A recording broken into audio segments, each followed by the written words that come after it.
ज्योतिष शास्त्रों के अनुसार हनुमान जी का व्रत करने से कुंडली में मौजूद सभी ग्रह शांत हो जाते हैं और उनकी असीम कृपा प्राप्त होती है। अपने भक्तों पर आने वाले हर संकट को हनुमान जी दूर करते हैं। संतान प्राप्ति के लिए हनुमान जी का व्रत बेहद फलदायी माना जाता है। इस व्रत को करने से भूत प्रेत और काली शक्तियों का प्रभाव नहीं पड़ता है। मंगलवार का व्रत करने से साहस, सम्मान और पुरुषार्थ बढ़ता है। हनुमान जी का व्रत लगातार 21 मंगलवार करना चाहिए।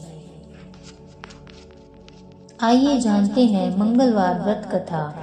एक समय की बात है, एक ब्राह्मण दंपति प्रेम भाव से साथ साथ रहते थे, लेकिन उनकी कोई संतान न होने के कारण वे बहुत दुखी रहते थे। ब्राह्मण हर मंगलवार के दिन वन में जाकर हनुमान जी की पूजा करने जाता था और संतान प्राप्ति की कामना करता था। ब्राह्मण की पत्नी भी हनुमान जी की बहुत बड़ी भक्त थी और मंगलवार का व्रत रखती थी। वह हमेशा मंगलवार के दिन हनुमान जी का भोग लगाकर ही भोजन करती थी। एक बार व्रत के दिन ब्राह्मणी भोजन नहीं बना पाई, जिससे हनुमान जी का भोग नहीं लग सका। तब उसने प्रण किया कि वह अगले मंगलवार को ही हनुमान जी को भोग लगाकर ही भोजन करेगी। वह 6 दिन तक भूखी प्यासी रही और मंगलवार के दिन व्रत के दौरान बेहोश हो गई।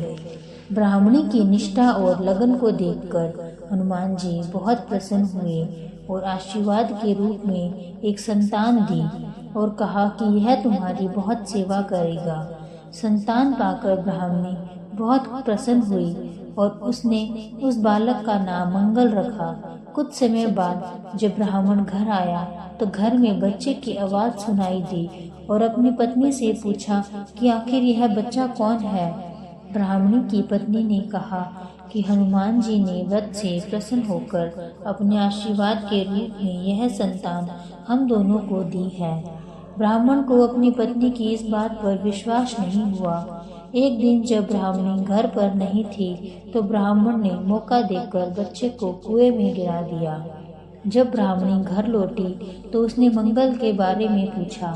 तभी पीछे से मंगल मुस्कुरा कर आ गया और ब्राह्मण बच्चे को देखकर आश्चर्यचकित रह गया। रात को हनुमान जी ने ब्राह्मण को सपने में दर्शन दिए और बताया कि यह संतान तुम्हारी है। ब्राह्मण सत्य जानकर बहुत खुश हुआ। इसके बाद ब्राह्मण दंपति प्रत्येक मंगलवार को व्रत रखने लगे। शास्त्रों के अनुसार जो भी मनुष्य मंगलवार व्रत और कथा पढ़ता या सुनता है, उसे हनुमान जी की विशेष कृपा प्राप्त होती है। उसके सभी कष्ट दूर होते हैं और हनुमान जी की दया के पात्र बनते हैं। बोलो बजरंगबली की जय। आपको ये आज की कथा कैसी लगी? कमेंट्स में ज़रूर बताना और मेरे चैनल को सब्सक्राइब कर लेना।